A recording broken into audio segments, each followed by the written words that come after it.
Thanks, Rick. It's a wonderful introduction.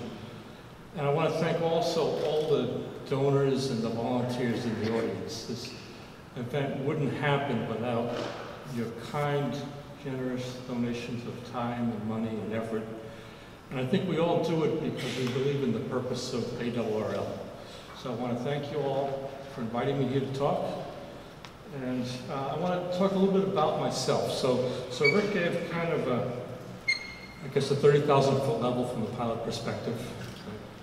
I actually am coming home. I retired from the Air Force at the Wright-Patterson Air Force Base, just south of Dayton. When I retired, I went and got my PhD, which was a slow learner, late learner, I guess, in Wright State University. While I was a PhD student there, I was also a full-time instructor in the Computer Science Department at the University of Dayton. So this is probably the place we spent most of our family life together. While I was in the military, we moved about 10 times. When I retired, we stayed here about 7 years. So the reason I want to talk a little bit about myself is I want to see where I'm trying to take the league. You need to understand where I have been. Who am I? How do I see things? So we are the sum of our experiences. One of the things that actually drew me to the league was the similarity between ARRL and IEEE. So IEEE is a little bit bigger, it's 420,000 members, but it's a volunteer organization just like the league. It has volunteers on the board, it has volunteers on the committee, it has a dedicated staff. And they are also a 501c3. They believe in the mission of the organization. And as Rick said in that letter, I have a lot to thank ham radio for. So I believe in the mission of ARRL. I have my career, my successful career, both as an Air Force officer and as a professor and founding CTO of a tech company in China, because I got started in ham radio.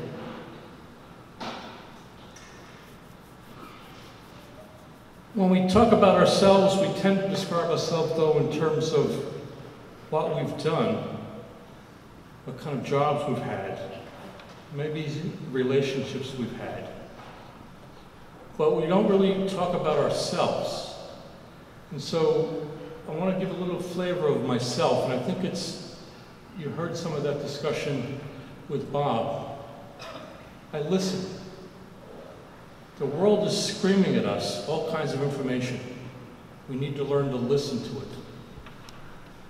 And listen to it and put it in context and spin it around. So that's what I do. I suck in information. I think about it. I ponder it. I try and twist it around. I've had the fortunate opportunity to meet 5 Nobel laureates in my career. And they see the world differently than the rest of us. They see patterns in things and they apply it to other domains. And once they do that, it's obvious to the rest of us. The first Nobel laureate I met actually invented the bubble chamber for tracking subatomic particles. And I asked him, where did you get the idea? He was looking at the bubbles rising in a glass of beer. So the world is screaming. There's something about the physics of this. And he took that and got a Nobel Prize, and the world is better for it. But also, thinking back, trying to spin some of these things, when I was an engineering student, late 70s, graduate student at the time, there was a textbook written by one of the preeminent authors at the time, Nicholas Wirth. The title of the book was Algorithms plus Data Structures equals Programs. It's a geeky kind of book. I mean, it was really about writing programs. But the title is very catchy. And I think about the title, and I say, people are like programs. If people are like programs, what's the algorithm? Algorithm is what's internal to them. It's how they think, how they process information, how they operate. And data structures are the life experience. So a person is the sum of his life experiences and the way he processes information. And so that's what I'm trying to come across here a little bit to give you a flavor for who I am. I process information, I collect information, I look at information, I try and look at things differently than the way maybe it's obvious, and see if there's some other information in there. One of the areas of research that I did when I was a professor was actually in this kind of line of thought. How do you represent information, knowledge, and data in tiny little motes, remote sensing devices? And I actually developed a model to do that. But what it really is about is there's a lot of data out there. And data is not useful because it doesn't have context. And then we process the data, we make it into information. We have an understanding of the information. How can we use that? And then if we really process it more, at a very high level, that information becomes knowledge. It becomes something we can use to create new things. And so that's what I'm trying to do when I look at these things. This is how I kind of process information. I think I'm basically an engineer at heart. I think mechanically, kind of through things, process things, but I try and apply them to other avenues. So as Bob was saying, he likes to build things. If you read my first QST editorial, that's me. I'm a tinkerer. Early in my life, I tinkered with things. Later in my life, I've started tinkering and building and improving companies.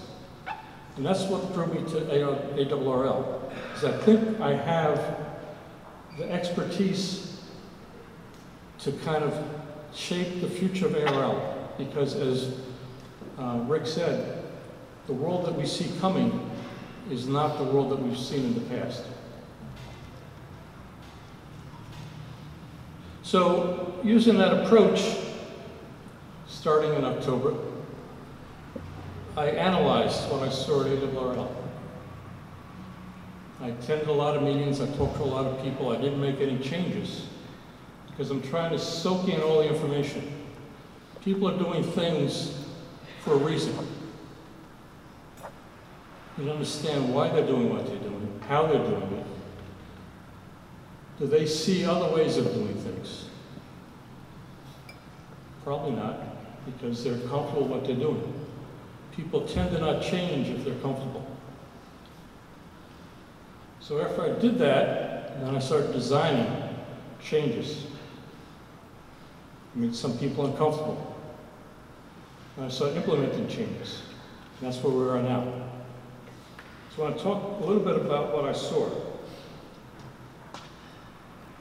So when I was young, ARRL was a membership association. It still is. Some people actually subscribe to QST, but I think most people join ARRL because they're members. And I think Dave understood that. That was Dave's vision for ARRL. And then Tom came in as CEO. His background was business. Tom looked at ARRL and said, we need to balance the books. We're bleeding money, we've got to do some things differently. And that's still true. So we're a membership association, we're a business. But then I said, but what? Why? What's the core? And so we're a 501c3, we're a nonprofit, we're public charity. People get uncomfortable when I say that. So there's two benefits with that public charity status. We can ask the donors for money and they can get tax-exempt status. But the donors don't give money because they get tax-exempt status. They give money for the true reason that we're 501c3. We exist for the public good. So if you go back and look at the Articles of Association, what is ARRL chartered to do? We are here to advance the art, the science, and the enjoyment of amateur radio. We do that in lots of different ways. That's our mission. That's the core purpose. And so when I look at ARRL, I see those three aspects, that we're a business, a membership association, and a public charity that exists for the common good.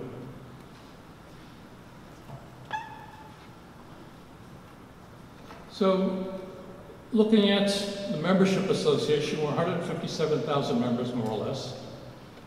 We lost a lot of members when we raised the dues. It's coming back. Everybody says that's great. It's great the members are coming back. Membership is generally long-term growing. But if you look underneath the hood, the percent of hams who are ARRL members is shrinking. So while membership numbers are growing, our share of the market of hams is not. There's a threat there. Why? I think it has to do with what Rick was talking about. We get 30,000 new amateurs a year, most of them are technicians. The league gets 17% of those as members. After a year, we retain about 60% of that 17%. Why? They're not complaining about the $49. They said, where's the value? So we need to have programs of value for these hams. We have programs of value, I think, for people that contest. We have programs of value for people that do DX. Those are the core things that brought the league along. We need to develop now, not lose those, but develop more programs to bring in value to the new amateurs. I also see members as part of I guess a pyramid, I would say, three-sided. We have members, we have staff, and we have local clubs. And I talk to people at the headquarters, and they're not really fans of the members and the local clubs working with them. What I hear is it's not up to our standards, or they want this, or they don't understand. And I talk to the clubs and they say, well, staff doesn't support me. I pay my dues, how come I can't have this? And what I hear on both sides is a lack of understanding.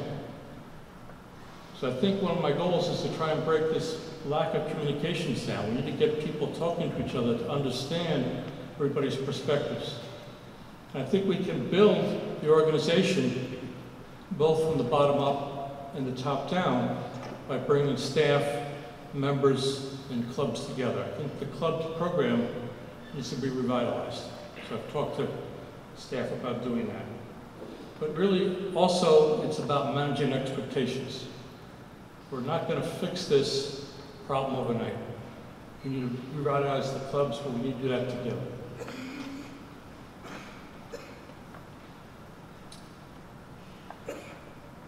So if you've been reading my editorials, you saw that the league has a lot of data on members, different types of members. And we actually worked with a marketing firm, and they did a data segmentation study. So they looked at the data, and they tried to take knowledge or information out of this data. How can you group the various pieces of data we have to develop traits and characteristics of members? And they didn't start with the characteristics. They didn't say this is a type of member.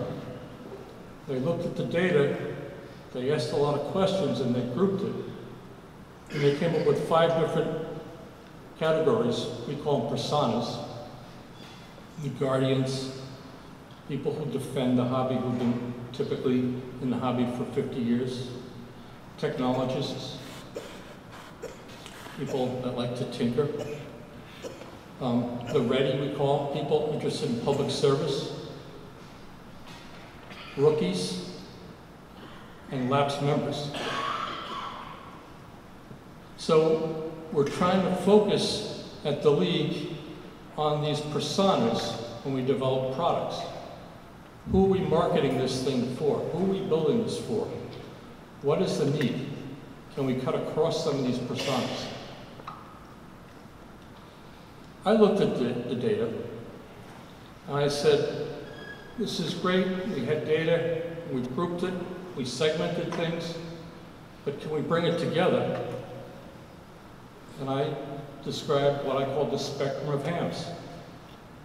Someplace between amateur radio as a hobby, to spectrum of amateur radio as a service, another spectrum of amateur radio as something to communicate, or amateur radio as technology. So you can map those into an XY grid.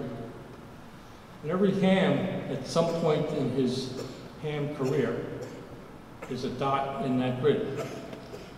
I would assume most hams like me have probably been a path through that grid. Their interests change as they grow, right?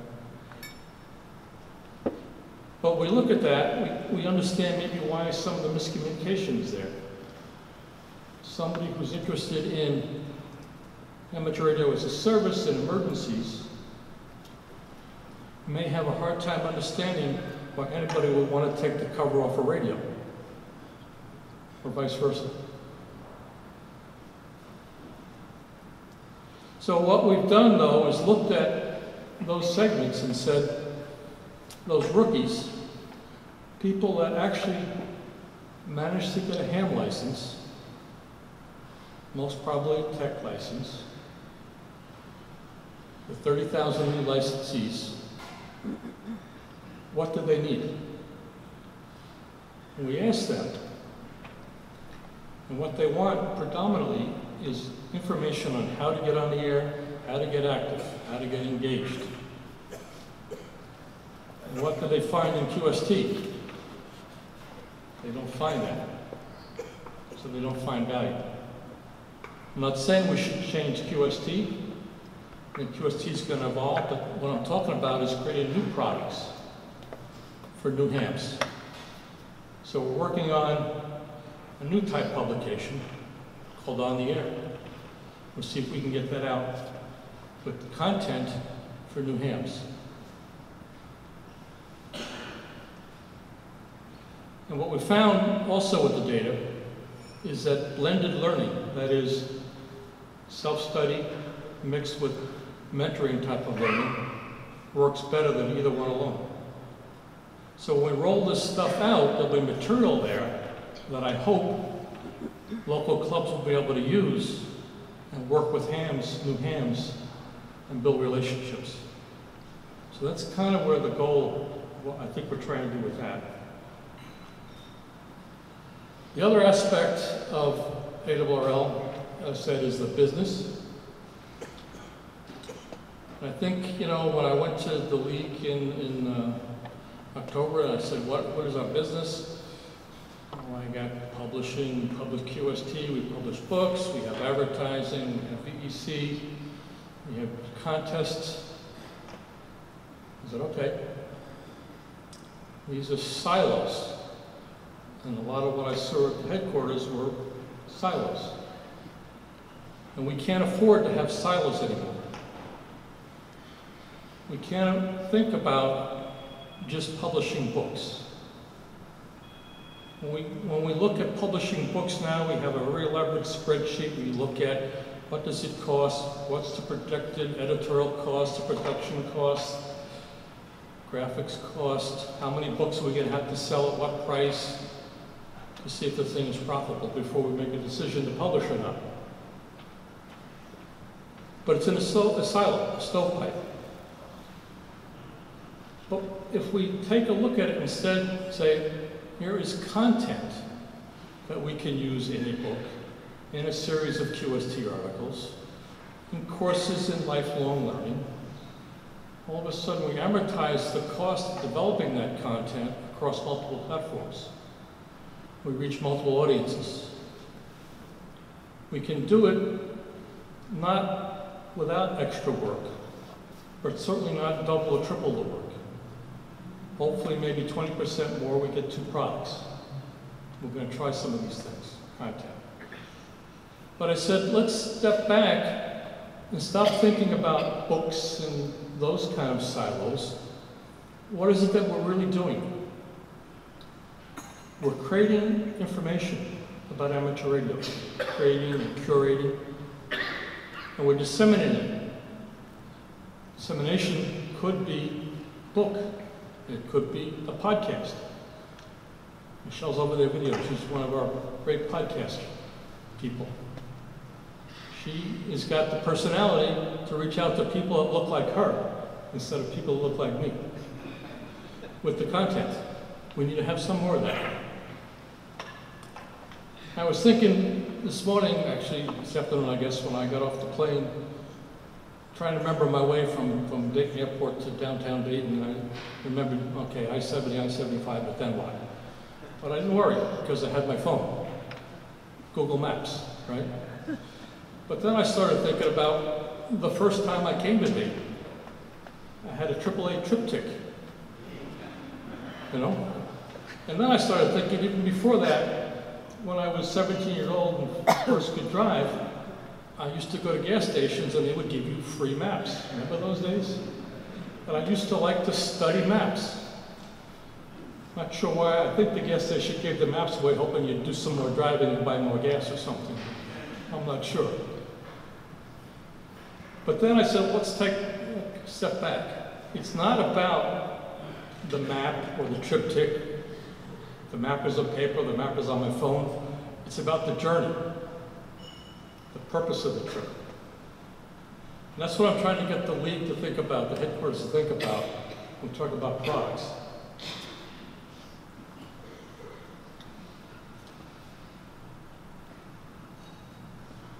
So to align the vision I see of creating content, distributing content, and then advocacy, I did some shuffling around of staff at headquarters. And I created new product development. Manager is Bob over there. Bob is one of the most creative people I've ever met. He's got great ideas. I said, Bob, first job, you have to create the department and put you in charge of it. But seriously, we need new products. We need to think about things to do differently. And this idea sort of came from, as Rick was saying, founding CTO of a startup company in China, right? Most of my life had been in very stable environments. If you can imagine, the military is slow-moving bureaucracy. Professor, next deadline is sometime next year. If it's sooner than that, I ain't gonna worry about it because it ain't gonna happen. In China, I have a plan by 9 a.m., it's changed by 10 a.m., in the afternoon, we're on something different. Because if you're not changing that quickly, your competition is. And so we, ARRL, need to start acting like a startup. Because if we don't start acting like a startup and innovating, we're going to go out of existence. And I can see that now, nibbling at our feet. We have, I think it's 70 or 80% of the VE exams. It's a very stable source of income for the league, right? But there are other organizations doing exams, doing things a little bit differently. And they could pretty soon, if we're not careful, have a product in terms of giving out exams that is more appealing to the customer than what we have. Same thing with publishing. We need to be in tune with the trends in the publishing industry. A couple of years ago, everybody said everything's going to be digital. Yeah, not really. And they're coming back and saying, yeah, not really. Because people don't like to read on small screens. They want to be able to scan pages and flip pages. And some people, like my wife, like the texture of paper. But that doesn't mean books are going to be around forever. I'm not sure what the next medium is for people to learn. We need to be there. We're doing podcasts, talking to Michel about podcasts. He says, hey, well, great, we're doing podcasts. Because everybody's getting information on YouTube now. And it dawned on me, I needed to change the struts on my daughter's hatchback. couple of bolts, and see the bolts, and wrench on it. Couldn't budge these bolts. I don't know what the heck was wrong with these things. I said, well, let me see if somebody has a better idea. Did a search, found a YouTube video from Australia. They have locking grease or cement or glue or something on the bolts.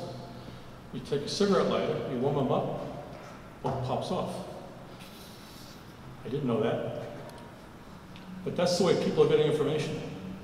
They didn't go by, when I used to buy cars, I used to buy the shop manual because I could do all the repairs. Now I go on YouTube and find a video from Australia. We need to be in that same kind of innovation. So this is what I'm trying to do. The message I'm trying to give, I think, I'm going to give a quote from Steve Jobs, right? More important than building a product, we are in the process of architecting a company. And that's what I was doing, I think, for the last, I'd say, 7 years. Building companies as opposed to building products. And that's what I want to try and do for the league, I think. Reach out, talk to people, look at things differently, and move us into the future. So I think at that point, I'm not sure when the Big Bang Theory show airs, but I'll give you back whatever time we have. So thank you very much.